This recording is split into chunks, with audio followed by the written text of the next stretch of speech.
오늘 우리들에게 주시는 하나님의 말씀 보도록 하겠습니다. 신약성경 마태복음 5장 6절의 말씀입니다. 제가 가지고 있는 신약성경 5면에 있는 마태복음 5장 6절 한 절의 말씀, 저희 다 같이 한 목소리로 봉독 드리도록 하겠습니다. 의에 줄이고 목마른 자는 복이 있나니 그들이 배부를 것임이요. 아멘. 하나님의 말씀입니다. 예수님께서 제자들에게 말씀하신 이 팔복의 말씀을 다시 한번 우리가 나누면서 지금 이 시대를 사는 성도들이 어떠한 믿음의 중심 가운데 더욱더 집중해야 하는가에 대한 말씀을 지금 몇 주간에 걸쳐서 나누고 있습니다. 오늘은 네 번째가 되겠습니다. 의에 줄이고 목마른 자는 복이 있나니 그들이 배부를 것이며 라는 말씀입니다. 의에 줄이고 목마른다는 것은 그렇게 이해하기 어려운 것은 아닐 것입니다. 의롭게 되기를 간절히 원하고 바라는 마음들. 그래서 하나님 앞에 더욱더 온전하게, 착하게, 선하게, 올바르게 살려고 하는 우리들의 어떤 도전과 깨어있음. 이것이 성도들에게 분명히 필요한 믿음의 모습입니다. 또한 우리가 그렇게 살려고 애쓰고 도전하기도 합니다. 그래서 오늘 예수님께서는 제자들에게, 우리들에게 의에 줄이고 목마른 자가 되라 라고 말씀하고 계신다는 것이죠. 근데 오늘 이 말씀 그대로 의에 줄이고 목마른 그 상태가 복이 있다라는 것입니다. 그런데 이 상태가 유지되어지는 게 쉽지 않은 것임을 우리는 깨달아야 한다는 것이죠. 우리가 이 말씀을 지키고 살려고 할 때 첫 번째로 부딪히는 문제가 바로 그것입니다. 이 의에 줄이고 목마른 상태가 계속 지속되어져야 하는 그 상태를 유지하는 것, 그것이 우리가 첫 번째로 만나게 되는 문제이다라는 것이죠. 왜냐하면요, 우리들은 무엇인가 줄이고 목마르다라고 얘기하면서 그 일들을 간절하게 사모합니다. 그래서 사모하면서 그 일들이 조금씩 우리에게 채워지면 어떠한 현상이 일어나게 됩니까? 간절함이 조금씩 줄어들 수밖에 없는 그런 구조를 갖고 있는 거죠. 너무너무 배가 고파요. 그럼 너무너무 음식이 먹고 싶죠. 그래서 음식을 먹게 되면 그 다음에 반감되는 것은 결국 음식을 먹고 싶은 열이죠. 그래서 그것이 더 이상 굶주려지지 않은 상태가 되어지면 오늘 말씀에서 보면 계속 굶주리고 계속 목말라야 하는데 그렇게 되지 않는다는 것이죠. 우리 성도들이 너무 쉽게 만족해 한다라는 문제, 이것이 이 말씀으로 우리의 믿음의 초점을 가지고 살려고 할 때 부딪히게 되는 문제이다라는 것입니다. 이상하게 세상의 것들은 안 그래요.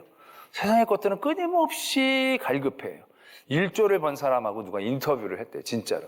자, 1조라는 재산을 모으셨는데 이제는 무엇을 하시려고 합니까? 그랬더니 그분이 딱 한마디로 2조요 얘기했다는 거예요. 세상의 것은 그렇게 끊임없이 갈망해요. 끊임없이 더 가지려고 해요. 모든 게 그래요. 집에서 자녀를 향한 마음도 그렇지 않아요? 자녀가 뭘 하나 잘하면 만족하고 이만하면 됐다, 내 자녀가 이 정도만 해도 충분하다, 이렇게 생각하는 부모들이 많지 않아요.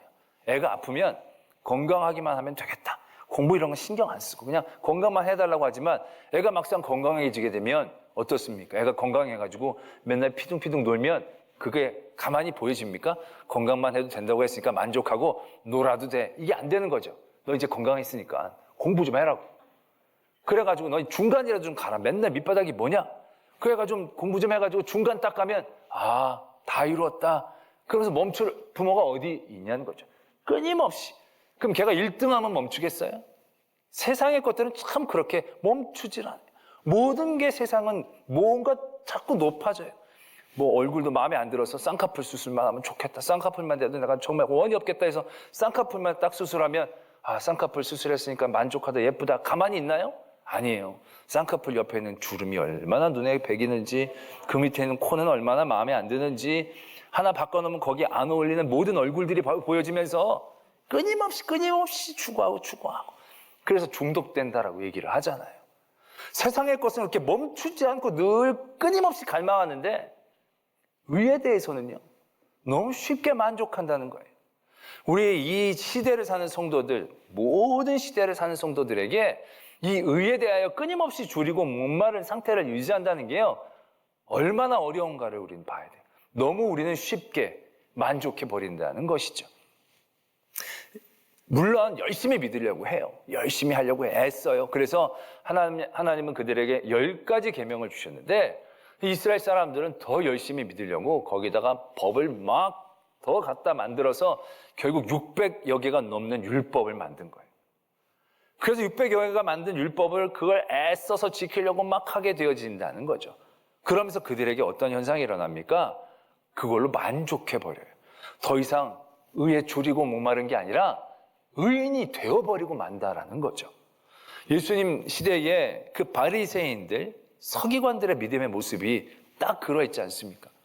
바리새인과 세리가 기도하는 기도를 비교하는 것이 누가복음에 나오죠. 몇 번을 말씀을 드렸는데 그때 바리새인이 뭐라고 기도합니까? 내가 저 세리와 같지 않음을 감사하며 토색하거나 간음하지 않고 내가 저 세리와 같지 않음을 감사하고 나는 일주일에 2번 금식하고 11조 생활 똑바르게 하고 난 예배 잘 드리고 기도가 그거예요. 그 기도에서 굶주림이나 목마름을 우리가 느낄 수가 있습니까? 지금 그 기도에서야 이 바리새인은 영적으로 포만해버린 거예요. 거기서 다 이루었다가 돼버리는 거예요. 그리고 그 의를 하나님 앞에 자랑하는 그러한 기도로 그의 기도가 채워지고 있음을 보게 됩니다. 정말로 의로운 사람이라고 얘기할 수 있는 사람들이겠죠. 그 몇백 가지 율법을 다 지킨다는 건 여간 어렵지 않은 일입니다. 우리는 그 일들을 높이 치하야 합니다. 그런데 그러한 일들을 이룰 때에 그들에게 나타난 현상이 바로 뭐냐? 만족해버린다는 거예요. 그러면 안 되는 거거든요. 의에 대해서 끊임없이 줄이고 목마른 상태가 되어져야 되는데 우리는 어줍지 않은 몇 가지 옳은 일들을 쌓아 나가게 되어지면 금방 우리의 태도가 바뀌는 겁니다. 그래서 마태복음 5장 20절에서도 보면 내가 너에게 이르노니 너희 의가 서기관과 바리새인보다 더 낫지 못하면 결코 천국에 들어가지 못하리라. 바리새인과 서기관들의 그분 되게 높은 거예요. 여러분 아까도 말씀을 드렸지만 근데 예수님도 분명히 얘기하시는 거예요. 그들처럼 한다? 그게 아니라는 거예요.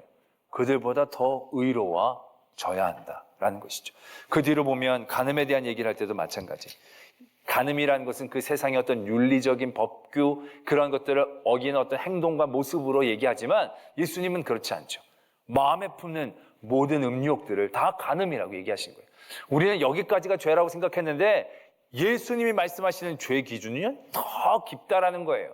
우리는 여기까지가 의로운 줄 알았는데 여기가 의의 기준이 아니에요. 예수님이 원하시는 의의 기준은 여기까지예요. 아주 깊은 예수님이 원하신 예수님을 닮아가는 하나님의 성품을 원하시는 데까지 나가는 것이 의의 기준이에요. 우리는 그 의의 기준을 가지고 그 의를 목마르고 굶주려 해야 한다라는 것입니다. 예배 몇 번 드리고 만족하는 것이 아니라 더 하나님 앞에 온전하고 하나님을 기쁘시게 하려고 한다라고 한다면 내가 어떻게 해야 되는가? 끊임없이 깨어 도전하는 그러한 모습들을 우리가 유지하는 것. 그것이 오늘 의에 줄이고 목마른 자가 복이 있다라는 말씀을 시작하는 첫 번째 걸음이 되어지는 거죠. 절대로 의로움으로 쉽게 만족해서는 안 됩니다. 여러분들이 쉽게 의인이라고 생각해서는 안 됩니다. 여러분들이 누구보다 뛰어나고 누구보다 선한 일들을 많이 한다고 그보다 의인이라고 생각하면 안 됩니다. 우리는 여전히 하나님 앞에 부족한 이들이기 때문에 늘 하나님의 기준 가운데서 끊임없이 더 하나님 앞에 기쁨의 이유가 되기 위해서 애쓰고 도전해야 한다는 것이죠. 그게 돼야 두 번째의 문제를 비로소 만날 수 있습니다. 첫 번째 문제는 우리가 너무 쉽게 만족을 하게 돼서 그 목마름과 줄임의 지속성을 유지할 수 없다는 문제죠. 그래서 우리가 기준을 더 깊게 잡고 나면 이제 비로소 두 번째 문제를 만나게 됩니다. 이 두 번째 문제를 만나야 우리가 건강하게 이 예수 그리스도의 말씀을 이해할 수 있게 되어지는 거죠. 바로 뭡니까? 그 기준이 깊어지면 깊어질수록 우리가 깨닫게 되어지죠. 바로 뭡니까? 우리가 의로워질 수 없구나. 내가 내 모든 행위로 하나님 앞에 선하게 설 수가 없구나. 내가 아무리 잘한 일들이 많고 아무리 의로운 일들이 많아도 여전히 나는 하나님 앞에 죄인일 수밖에 없구나. 어제 잘한 일들이 많았지만 그럼에도 불구하고 끊임없이 내 안에서 생겨나는 교만과 아집과 음욕과 간음과 세상 것들을 부러워하는 어떤 마음들, 그런 마음들이 불쑥불쑥 튀어나오는 것까지 막을 수 없는 나의 연약함을 깨달을 수밖에 없는 거죠. 그래서 로마서 3장 10절에 보면 이렇게 적고 있지 않습니까? 기록된 바 의인은 없나니 하나도 없으며, 이 지점에 우리가 서야 하는 것입니다. 의에 줄이고 목마름으로 도전할 때 결국 우리는 이 지점을 만날 수밖에 없는 거예요. 내가 너무 의롭고 하나님 앞에 온전하게 서기를 원하는데 너무 힘들고 안 되는구나. 그렇게 되어지면 결국 우리는 도움을 청할 수밖에 없는 거죠. 그래서 로마서 3장 23절, 24절에 이렇게 말씀이 적혀져 있죠. 모든 사람이 죄를 범하였음에 하나님의 영광에 이르지 못하더니 그리스도 예수 안에 있는 속량으로 말미암아 하나님의 은혜로 값없이 의롭다 하심을 얻는 자 되었느니라. 할렐루야. 우리의 행위, 내 의로움의 도전들로 우리가 온전해질 수 없고 예수 그리스도의 보혈의 피의 은혜를, 그 속량의 은혜를 힘입어야 내가 하나님 앞에 의롭다 할 수 있는 것을 얻는구나 라는 것을 깨닫게 되어지죠. 이때부터 의라는 것의 문제가 바뀌게 됩니다. 그 전까지의 의는 옳고 그름에 대한 문제인 것처럼 여겨지게 됩니다. 올바른 것, 선한 것, 온전한 것. 그러나 우리가 두 번째 문제를 만나게 되면서부터 이 의는 법적인 문제가 아니라 관계적인 문제임을 깨닫게 되어지는 거죠. 의에 줄이고 목마른다는 것, 이건 내가 얼마나 올바르고 온전하고 선하게 사는 것인가에 대한 도전이 아니라 얼마나 하나님을 간절히 사모하고 하나님을 의지하고 붙잡는가, 그 간절함에 대한 이야기가 된다는 것을 우리가 발견할 수 있어야 한다는 거죠. 이래야 이 6절의 말씀이 이해가 됩니다. 왜냐하면 이 6절의 말씀은요, 처음부터 약간 어울리지 않는 틀을 갖고 있습니다. 의에 줄이고 목마르면 나중에 받는 복이 뭡니까? 배부름입니다. 이 갈망이 있고 이 갈망이 하나님이 우리에게 주신 만족으로 나타납니다. 근데 이 갈망과 만족은 함께 존재하기가 어렵습니다. 무엇인가를 갈망해서 그 갈망이 채워지게 되면, 만족하게 되면 만족한 만큼 갈망함은 떨어질 수밖에 없습니다. 만족함이 떨어져야 갈망함이 생기고, 갈망함이 떨어지면, 만족함이 많아지면 갈망함이 떨어질 수밖에 없는 거죠. 아까도 말씀을 드렸듯이 내가 너무너무 배가 고파요. 그럼 너무너무 음식을 먹고 싶죠. 그래서 음식을 주셨어요. 그래서 음식으로 배불러지면 음식을 먹고 싶은 갈망함이 떨어지는 구조이죠. 그렇게 되면 의에 줄이고 목마른 자가 복이 있다라는 이 자체가 부정되는 거예요.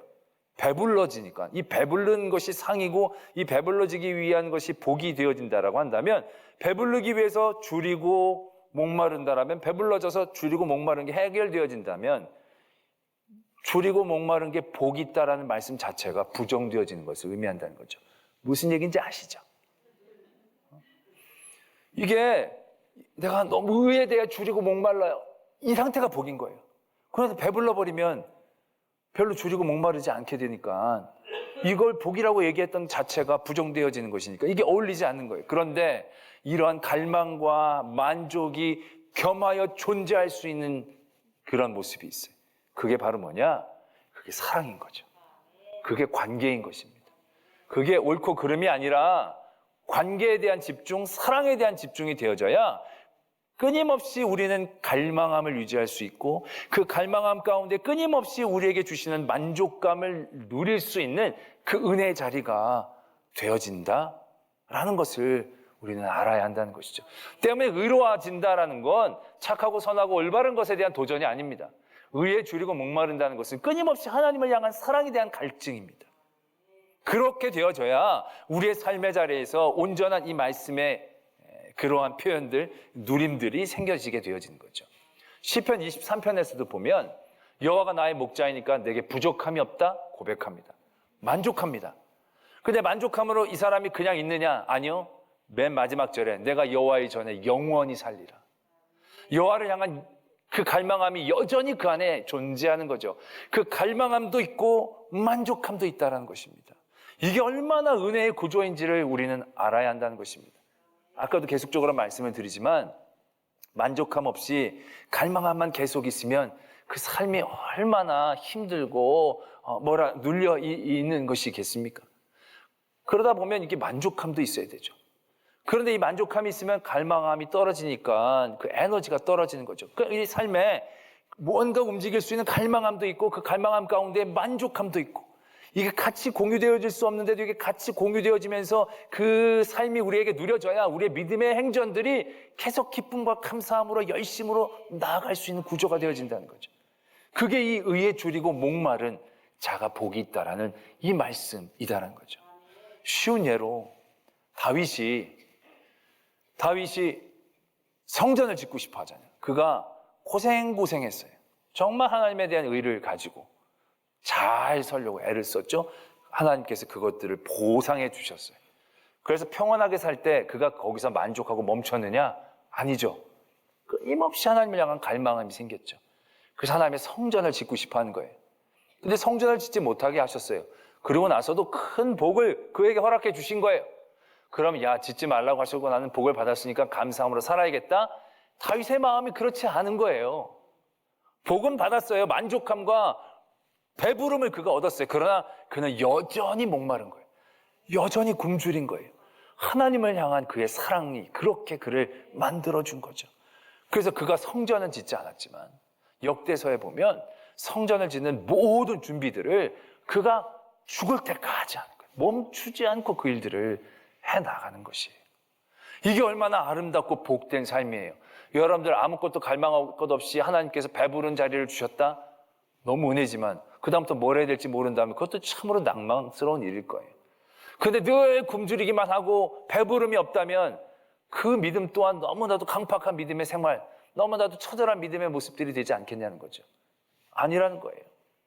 하나님은 믿음의 사람들, 의로운 사람들이 늘 갈망함을 놓치지 않고 하나님을 향해 달려갈 수 있지만 그 모든 그 과정 가운데서도 만족함을 느끼고 부족함이 없는 평안을 고백하고 그러면서도 이 갈망함이 멈추지 않고 줄어들지 않고 끊임없이 우리의 삶을 복되게 해나갈 수 있는 그 믿음의 모습들을 우리에게 가르쳐주고 계신 거죠. 그게 사랑이라는 거예요. 찬송가 315장 4절에 보면 4절의 가사가 이렇습니다. 그 영광의 나라 나 들어가서 그 풍성한 은혜를 늘 감사하리. 금 면류관 쓰고 나 찬송할 말. 여러분 생각해 보세요.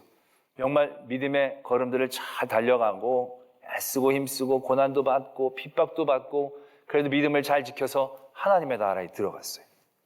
그 영광의 나라에 들어갔어요. 그 풍성한 애를 다 누렸어요. 그리고 금면류관까지 떡하니 썼어요. 이제 진짜 다 이룬 거지 않습니까? 다 이룬 거지 않습니까? 그러한 가운데 그가 여전히 찬송하게 하는 것이 하나님 감사합니다. 그게 아니라는 거죠. 이전보다 더욱 사랑합니다. 이전보다 더욱 사랑합니다. 하나님을 향한 그 사랑의 갈망이 멈추지 않았다는 거예요. 모든 것들이 배불렀는데, 모든 것들이 채워졌는데 더 이상 채워질 필요가 없는 것들로 채워졌음에도 불구하고 그의 마음 안에는 여전히 하나님을 향한 사랑의 갈망이 있을 때 그 삶이 얼마나 행복하고 복된가를 우리는 분명히 깨달아야 한다는 것입니다. 우리는 이런 믿음의 모습들을 발견해야 합니다. 우리는 너무 의의 기준이 낮아요. 은혜의 기준이 낮아요. 이 세상에서 복되게 살고 이 세상에서 건강하게 살고 이 세상에서 부를 누리고 그래서 그 자리에만 있으면 우리는 딱 멈춰서서 거기서 감사함으로 멈춰버려요. 그리고 그것을 지키려는데 전전긍긍해요. 근데 그런 것들이 얼마나 순식간에 우리에게서 무너질 수 있는 것인지 우리는 너무나도 잘 알고 있지 않습니까? 그렇게 많은 시간들이 필요하지 않습니다. 1초면 다 무너지는 거예요. 나의 건강도, 나의 물질도, 그 어떤 것도 2초까지 걸리지 않고 1초면 다 무너질 것들이에요. 그런 위기와 어려움을 만났을 때 우리는 얼마나 낙심하고 우리는 얼마나 절망하게 되는 것입니까? 하나님은 성도가 그렇게 살기를 원하고 계신 게 아니에요. 그런 것들이 다 빼앗길지라도 우리의 의의 기준, 우리의 은혜의 기준은 깊어야 돼요. 그 어떤 것도 빼앗을 수 없는, 빼앗기지 않는 그곳에 우리의 초점이 맞춰져야 돼요. 그게 바로 뭐예요? 예수 그리스도를 더욱 사랑하는 것입니다.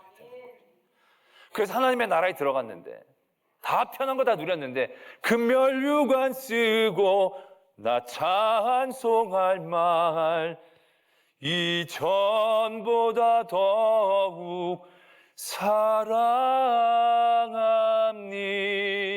사랑합니다. 이러한 찬양이, 이런 기쁨의 자리가 있는 거죠. 이게 딱 멈추고 금면류관 쓰고 딱 끝이면 그 다음 또 하나님의 나라가 얼마나 지루해요. 하나님의 나라가 얼마나 별 볼 일 없어져요. 근데 갈망함이 멈추지 않는 거죠. 이전보다도 사랑합니다. 때문에 의에 줄이고 목마른 이 복된 상태를 우리가 유지하면서도 목마름과 줄임이 우리에게 벌과 또 우리의 괴로움만이 아니라 늘 풍성함까지 경험하면서 계속적으로 목마르고 줄일 수 있는 상태를 유지하는 것은 그리스도를 더욱더 사랑하는 도전입니다. 이 그리스도를 사랑하는 도전, 이것이 우리들에게 있어져야 한다라는 것이죠. 그리스도를 사랑한다는 것, 이거 그렇게 만만치 않습니다. 그냥 감정적으로 있다가 생겼다가 저절로 되어지는 그런 종류가 아닙니다. 그건 그냥 감정이지, 사랑은 그 사랑을 향한 끊임없는 우리의 도전과 노력이 있어야 한다는 거죠. 제가 결혼 주례할 때마다 그런 얘기들을 종종 합니다. 행복한 남편이 어떤 남편인지 아냐? 좋은 아내, 음식도 잘하고 너무 상냥하고 착하고 그런 아내를 둔 남편이 행복한 남편이냐? 아니에요. 진짜 행복한 남편은 어떤 남편이냐면 그 아내를 자기가 갈수록 더 사랑하게 되는 남편. 그게 행복한 남편이에요. 집에 매번 퇴근하면서 들어가는데 집에 어제보다도 더 사랑하는 여인이 거기 있다고 생각해 보세요. 감정이입이 안 됩니까? 상상이 안 됩니까? 그럼 그게 자기 행복이 아니겠어요? 그 뭐 아내가 못생기건 밥을 못하건 뭘 한 건 간에 내가 그 아내를 좋아하는데 막 사랑하는 아내가 어제보다도 사랑하는 아내가 거기 있으면 막 집에 가는 길이 너무너무 기쁘고 즐겁겠잖아요. 그렇잖아요. 그런데 생각해 보세요. 그 아내가 정말 막 너무너무 무섭고 두렵고 힘들고 그러면 집으로 가는 게 집이 아니라 도살장으로 끌려가는 기분 아니겠어요? 아내들도 마찬가지. 행복한 아내는 좋은 남편, 뭐 아니에요. 남편이 배가 나오고 머리가 빠져도 너무너무 계속 어제보다 내일보다 모레가 막 더 좋아지는 아내가 그게 자기 행복이잖아요. 퇴근해서 집에 들어오는데 화상이 들어오면 그거 어떻게 해요? 그거. 그런데 사랑하는 사람이 들어오면 너무너무 기쁘겠잖아요. 그건요, 상대방이 해주는 게 아니에요. 아내가 남편이 그렇게 해주는 게 아니에요. 자기가 그 사랑을 왜 애쓰고 도전해야 누릴 수 있는 거죠. 부모가 자녀를 사랑하는 게 그냥 감정인가요? 아니에요. 끊임없이 그들을 향한 책임과 노력과 헌신과 집중함. 그래서 그들로 하여금 만족하지만 그들 향해 끊임없이 갈망하고 그 갈망함이 오히려 그의 기쁨이 되어지고 삶의 이유가 되어지고 할 수 있는 그런 구조들. 그냥 되는 게 아니에요. 때문에 우리가요, 의에 줄이고 목마르다라고 한다면요, 주님을 사랑할 수 있도록 기도해야 하는 거예요. 그 사랑을 위해 우리의 시간을 투자해야 되는 거예요. 그 사랑을 향해 우리의 간절한 마음을 가져야 하는 것이에요. 그래서 나의 많은 기도와 간구의 제목들이 있겠지만 그런 기도를 많이 하는 분들은요, 결국 어떻게 기도하게 되는지 아세요? 내가 주님을 더욱 사랑하게 해달라고 기도하는 거예요. 찬송가 314장 가사가 그래요. 내 구주 예수를 더욱 사랑, 엎드려 비는 말 들으소서.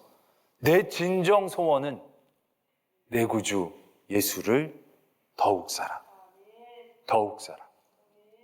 이게 이렇게 되어져야 한다는 거죠. 이 세상 떠날 때 찬양하고 숨질 때 하는 말 이것일세. 숨질 때 하는 말이 뭐예요? 다른 게 아니에요. 다만 내 비는 말 내 구주 예수를 더욱 사랑, 더욱 사랑. 이 기도가 우리에게 나와야 한다는 거예요. 여러분들 기도에 이런 기도의 제목이 얼마나 있습니까? 얼마나 간절하게 내가 더욱 예수님을 사랑하게 해주십시오. 이전보다 더 사랑하게 해주십시오. 라는 기도가 우리의 기도 가운데 얼마나 있느냐라는 거죠.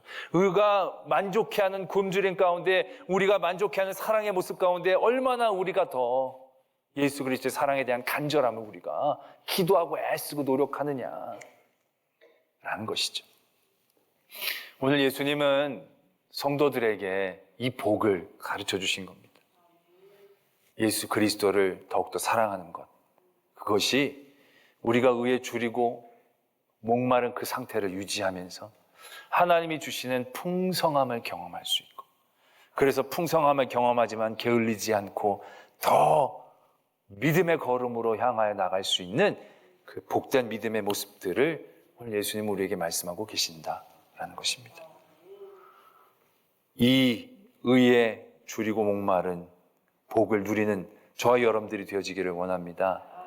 많은 기도 가운데에서도 우리가 그리스도를 더욱더 사랑하는 기도를 놓치지 않을 때, 그 기도를 더욱더 간절히 부르짖을 때에, 내 진정 소원이 뭐냐고 누가 물어봤을 때 이 세상에 부족하고 힘들고 어려운 많은 일들이 내 목구멍까지 차 있어도 그것이 내게서 고백되어지는 게 아니라, 내 진정 소원이 내 구주 예수를 더욱 사랑한 것입니다.